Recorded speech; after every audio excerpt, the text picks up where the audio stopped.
سمبوسك ازاي يعني؟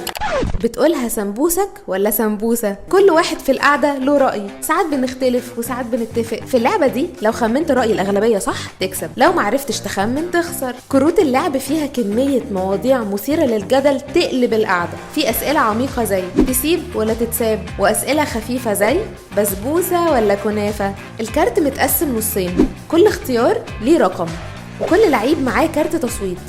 بعد ما يختار الإجابة اللي حاسس إنها رأي الأغلبية، هيخلي النص اللي فيه رقمها باصص ناحية اللعيبة، ويقلب الكارت ويحطه قدامه من غير ما حد يشوف إجابته. عدوا ل3 واكشفوا الكروت في وقت واحد. بصوا على الأصوات بسرعة، لو أكتر من لعيب جاوب إجابة الأقلية هيحطوا إيديهم في نص الترابيزة بسرعة فوق بعض، وآخر حد يحط إيده فوق يخسر وياخد كارت السؤال. ولو كلكم اخترتوا نفس الإجابة او نصكم اختار واحد ونصكم التاني اختار 2، برضه هتتسابقوا وتحطوا ايديكم على الترابيزه بسرعه. بس لو شخص واحد كانت اجابته مختلفه عن الباقيين هيخسر وياخد كارت السؤال. هتخسر لو جمعت 7 أو 10 كروت اسئله، على حسب عايزين تلعبوا الفوره من كام. واخر 3 هيتبقوا الكسبان منهم اللي معاه كروت اسئله اقل.